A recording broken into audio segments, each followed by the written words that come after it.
Good evening, ladies and gentlemen, and welcome back to your yearly Unnamed Player Gaming channel upload. This year, I am going to be playing the Plants vs. Zombies mod, the unofficial DLC edition by Saman and a few other people. However, I'm going to be specifically playing one thing. I'm going to be playing what I think is the second hardest challenge in the entire mod, and that, of course, is Double Trouble. The gimmick for this one is the fact that you fight Dr. Zomboss himself and Giga Gladiantuar, which is a really cool custom boss the DLC mod adds. Now, unlike the normal Zomboss fight, this is in the Choose Your Seeds format, which means we have to produce our own sun. Now, they start us with 5,000 sun, which is pretty necessary in order to get everything going, but there are a handful of plants that are absolutely necessary if you want to even have a chance. You need the pot, you also need to bring the ice shroom and the jalapeno, and I think that does it for what's necessary. Now, unfortunately, the strategy that I'm going to be using doesn't actually use any of the custom plants in this mod, despite the fact that they are all really cool. Now, the strategy is going to be very simple. We are going to take Puff Shroom, obviously the most overpowered plant in the entire game, unironically. We are going to take an imitated Doom Shroom, this is very important, and we are going to take Wintermelon. And this strategy should be enough to make you win with a little bit of skill. Let's begin.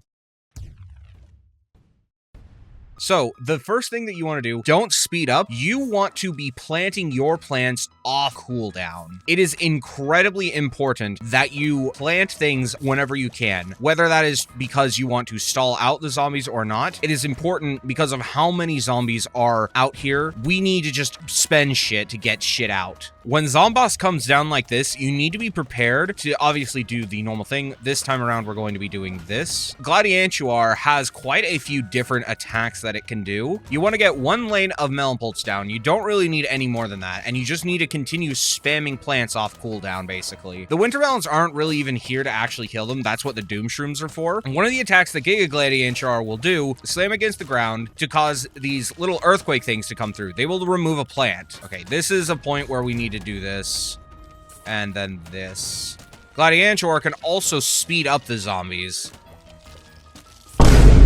Okay, you don't want to do that. That's how you lose the game mode. Also, this is just a really terrible run. I'm gonna restart, actually. I misclicked. That's not the end of the world, but it could be bad. Now, this is an unfortunate thing. This guy is somewhat of a run ender, I will say. Though I'm sure there's a better way of doing this, because I am just thinking with the vanilla plants in mind. This is why you can never use the jalapeno or the ice shroom in order to avoid certain scenarios. You always have to make sure it is off its cooldown for the next Zomboss cycle. Might be time to use another Doom Shroom here, actually. If I was a true tryhard, I would get some sort of software to set up a hotkey to get the this thing out.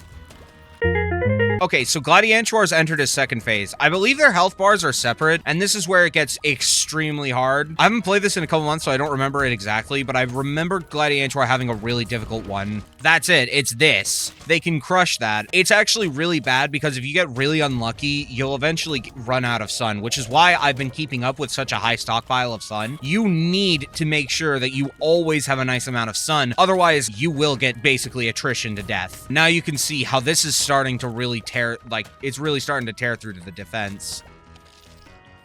Are you kidding? No!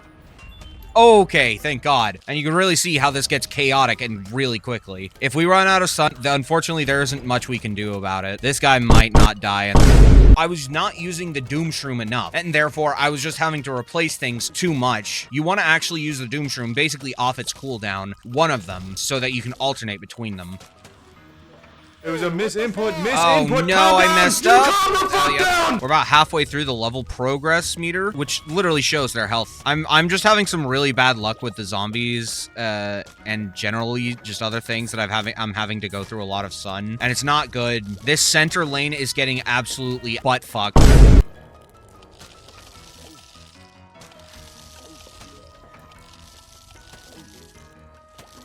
But okay, that's an interaction I've never seen before. Okay, that was really close. Bit too close for comfort, really. I'm really low on sun. This is bad. I don't know if I'm gonna be able to win this.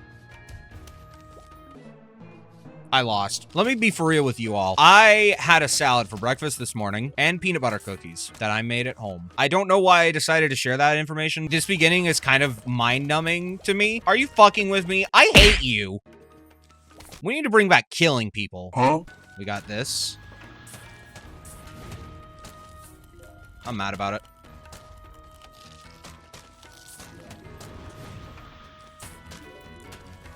That was pretty good. Pretty close. Pretty skillful on my part, if I do say so myself. Which I do say so myself. Phase 2? Alright, that means this is where it gets hard again. Yeah, these hands are so insane. You can kill them, but I don't think it's really worth it to kill them, since you're really just gonna have to spend more to kill them rather than replace the things that you have. It sucks when they take out the twin sunflowers, because that is the bulk of the economy.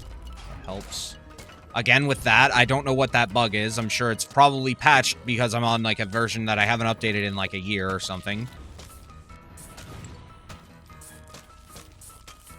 That's some situational awareness right there. Right there, I knew I could use the jalapeno. I had a free card to do so without being punished, so I wanted to, and I barely was able to remember that I had a guy up there that I needed to kill. Thank fuck, holy. Oh, man. Oh, ho, ho, ho. Oh, praise to RNGesus for that play. Holy. This might be a GG moment, actually. Oh, my lord. I am getting so criminally unlucky with this shit, dude. Oh, my lord. I'm getting rolled. I'm getting trolled by Zomboss. Damn it. No. Oh, that's really bad. Oh, my god. Okay, so I knew this already. One of them can die separate from the other, which means now all we have to do is finish off Dr. Zomboss and we win.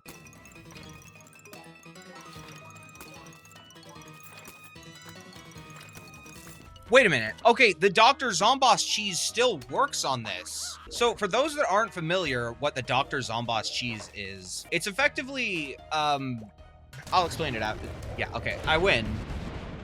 Sort of. Okay, I just did a really, really terrible job at trying to explain it, so I'm just gonna show you. The way that the game works is whenever a zombie triggers a lawnmower, it doesn't send another zombie in that lane until the next wave. Now, the thing is with Dr. Zomboss, he also follows this principle. And as you can see, he is literally only sending... Oh, hey, Pablo. He's only sending guys in this top lane. I thought they would have patched that out for this. I guess not. Well, this is a message to the dev team. I think you should patch it out because that can trivialize that fight. I'm actually going to go back and think of a strategy to cheese that even harder. Anyways, I hope you enjoyed the yearly upload from the Unnamed Player Gaming. Check out my music, and I'll see you guys in the next video. Goodbye! See you in 2027. No fucking shit, dude.